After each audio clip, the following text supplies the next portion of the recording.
Then he says, دعوة الداعي. Such powerful words.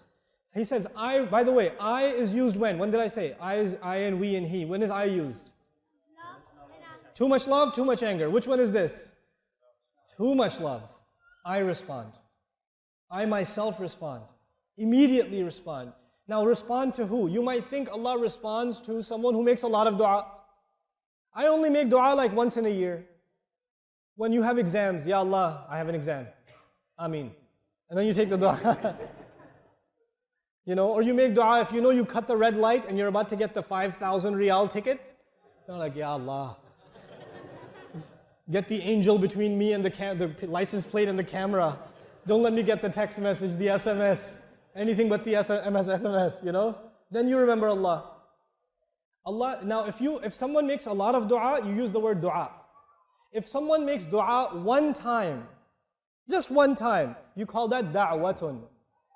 Da'wah with the ta marbuta at the end. The ta marbuta is used for mastar marra. It's used for the words in Arabic that happen one time. Like darb means hitting, but darbatun means one time hit. Akl means food, but aklatun is a single meal. The ta marbuta makes it one time. Allah says, da'wat ad-da'i. I respond to even the one call. The guy only made dua how many times? One time. Allah does not say to him, where were you all year? You never made any salah. You only make one dua to me your whole life?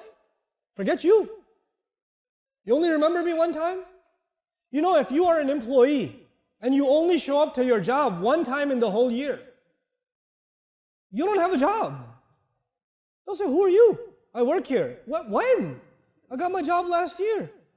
What are you doing here? What? I was, I don't know, but I'm here now at least. Can we start all over again? Is your boss going to say, yeah, sure. Right away, sir, please. Why don't you get a promotion? No. He's not going to offer you that. Allah is giving you, in the word da'wah, He's saying, I will even answer the person who never makes dua, only made dua one time. Even they should say, Ya Allah, He will answer. Don't say to yourself, man, I don't even have a beard. Allah is not going to answer my dua. I only have a mustache. Allah is going to, I just watched like 3 movies before Ramadan because I figure I'm not going to watch in Ramadan. Now I'm going to make dua. Yeah, Allah will still answer your dua, bro. Don't watch movies. But never think Allah will not answer. Even the guy who makes one dua. Now you say, okay, the guy made one dua, but maybe it's a really good guy. Maybe it's like a salih, a mu'min, someone who has a lot of taqwa, someone who has a lot of ilm, or maybe a guy who made tawbah. Ujibu da'wat at-ta'ibi. I respond to the dua of the guy who made tawbah. He didn't say that. He said, I respond to the da'wah, the one dua of the guy who called, ad-da', the one who called. The description of the guy is that he did what? He called. In other words, did Allah put any other expectation on him? Did He say, da'wat al-musalli, da'wat al-muttaqi, da'wat al-mu'min? No. He didn't say you have to have taqwa, He didn't say you have to have iman, He didn't say you have to have ilm. Not in this dua. Why? Because Allah is talking to people who are so far away from Allah. And the first thing He tells them is, look, I am near. You're far, I am near. And then He tells them, look, I know you have nothing but this one dua right now. That's okay, just give me. Just give me this one dua. Even if you're just ad-da', you're just a caller. I have no other description for you. I can't even call you salih yet, Muslim yet, mu'min yet. I can't call you anything. I am just calling you ad-da', the caller. That's not even a qualification. Just that is good enough. Just call me. SubhanAllah. What an invitation from Allah. And before I go on, I told you sometimes a boss has 500 employees. Does he know their names? No. Especially if the employee only sent him in his entire life, only sent him how many emails? One email. How's he going to remember? If he sends him a text message, he doesn't have his name saved, he doesn't know where this number came from. Allah did not say, Ujibu da'wata da'in. He said, Ujibu da'wata ad-da'i. The alif lam in the word makes it ma'rifah, which means it makes it proper, specific. In other words, anybody who calls Allah, Allah does not just say, someone who calls me, He goes, that one who called me, that one in particular. You are specific to Allah. Allah knows you especially, personally. No doctor remembers your name. If he sees 100 patients a day, he doesn't know your name.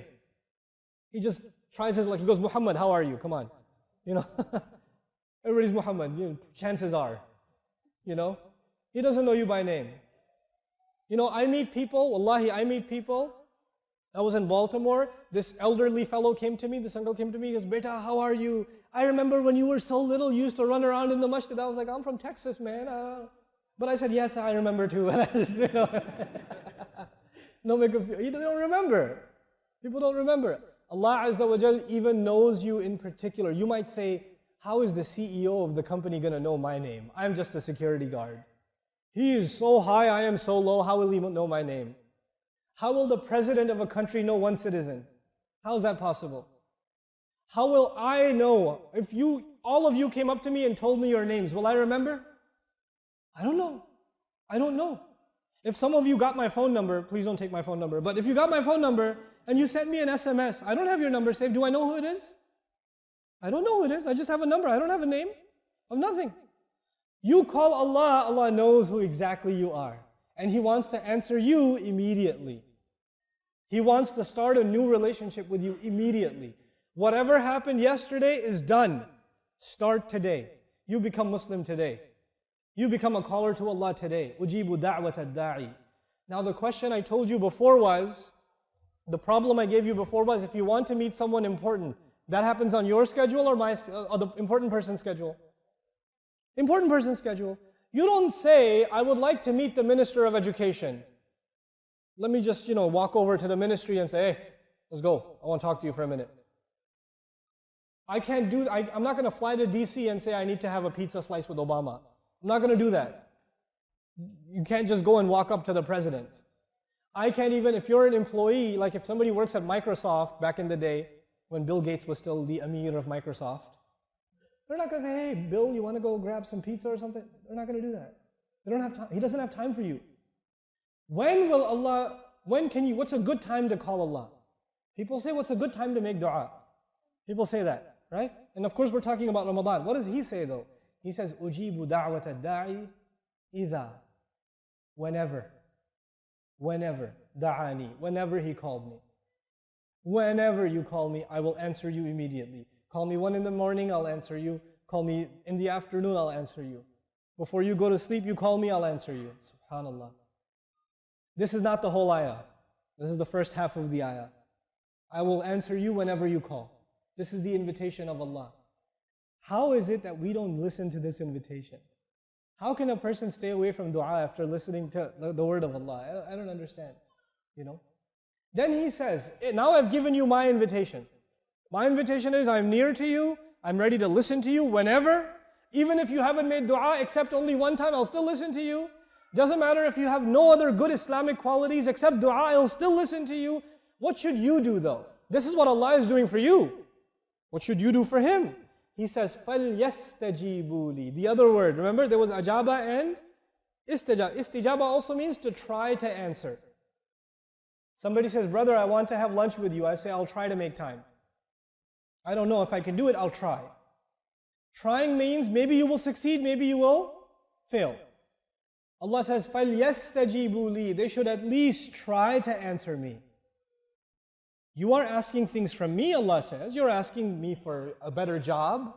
You're asking me for health. You're asking me to protect your children.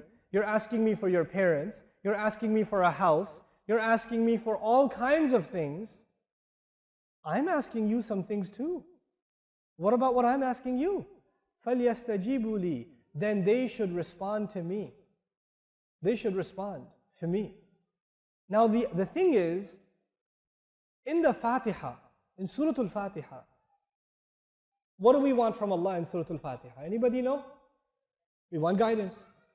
But what does Allah want from us? Ibadah. إِيَّاكَ نَعْبُدُ وَإِيَّاكَ نَسْتَعِينُ.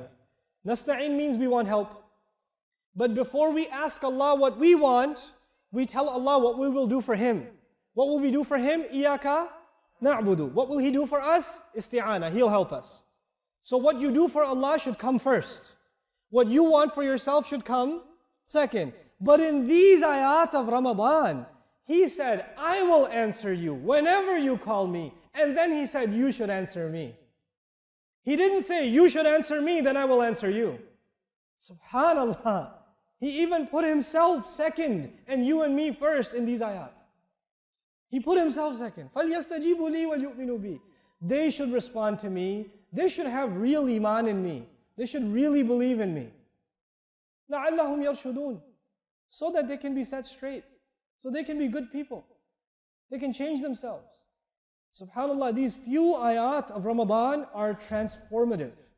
They can completely change the way you think about this month. If we reflect just on these ayat, the relationship you are going to have with the Quran, the relationship you're going to have with dua, the relationship you will have with Allah after Ramadan is done. These are the things you have to internalize.